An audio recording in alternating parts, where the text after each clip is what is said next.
एक किसान बहुत परेशान था। उसे अपने खेतों को सींचने के लिए पानी की ज़रूरत थी। इसलिए वह कई दिनों से अपनी ज़मीन के आसपास किसी कुएं की तलाश कर रहा था।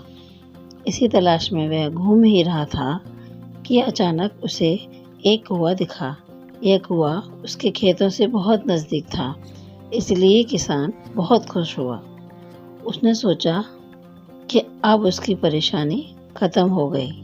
यह सोचकर वह खुशी खुशी घर चला गया। अगले दिन वह पानी लेने कुएं पर पहुंचा। जैसे ही उसने कुएं के नज़दीक रखी बाल्टी कुएं में डाली, वहां एक आदमी आ धमका। वह किसान से बोला, यह कुआं मेरा है, तुम इससे पानी नहीं ले सकते। अगर तुम इस कुएं से पानी लेना चाहते हो तो तुम्हें इस कुएं को खरीदना होगा।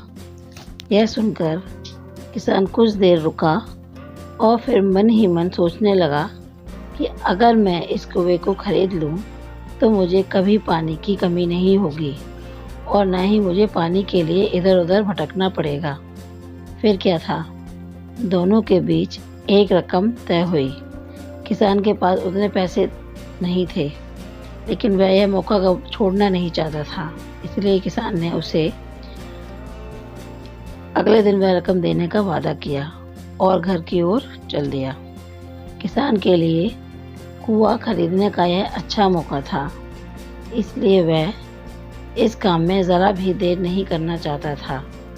घर पहुंचते ही उसने अपने करीबियों और दोस्तों से इस बारे में बात की और कुएं के लिए तय की हुई रकम का इंतज़ाम करने में जुट गया।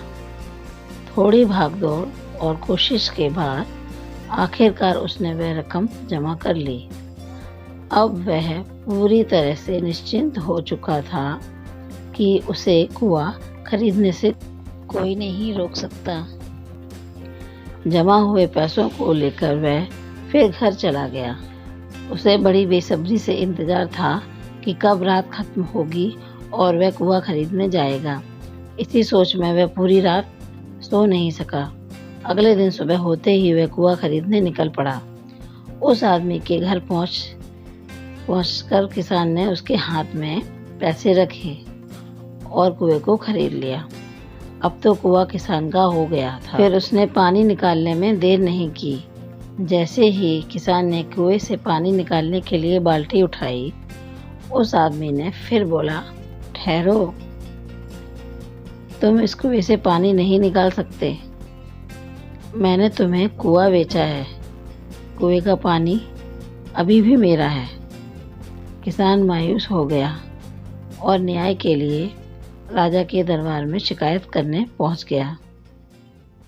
मालूम है वह राजा कौन था? राजा अकबर। राजा अकबर ने उस किसान की पूरी कहानी सुनी और फिर उस आदमी को दरबार में बुलाया जिसने वह कुआं बेचा था। राजा का फरमान सुनते ही वह आदमी भागा भागा दरबार में हाजिर हो गया। राजा ने उससे पूछा, जब तुमने इस किसान को अपना कुआं बेच दिया तो फिर इसे पानी क्यों नहीं लेने दे रहे? आदमी बोला, महाराज, मैंने इसे केवल कुआं बेचा था, पानी नहीं। यह बात सुनकर राजा भी सोच में पड़ गए। उन्होंने कहा कि बात तो यह पते की कह रहा है, कुआं बेचा है, पानी तो नहीं। काफ़ी देर सोचने के बाद जब इस समस्या को सुलझाने में वे नाकाम हो गए तो उन्होंने बीरबल को बुलाया।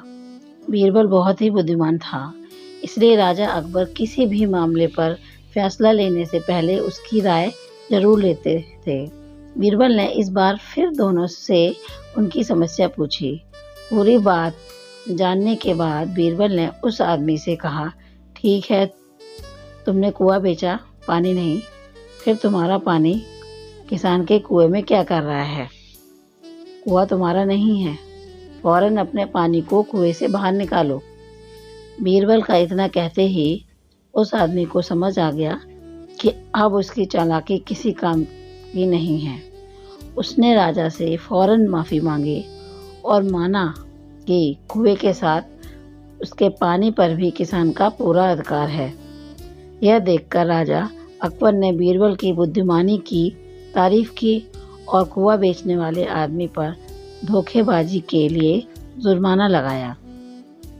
इस कहानी से हमें यह शिक्षा मिलती है कि अपने आप को दूसरों से अधिक चालाक नहीं समझना चाहिए, साथ ही धोखा देने की आदत से भी दूर रहना चाहिए, क्योंकि कोई ऐसा भी हो सकता है जो आपसे भी अधिक बुद्धि का इस्तेमाल करना जानता हो।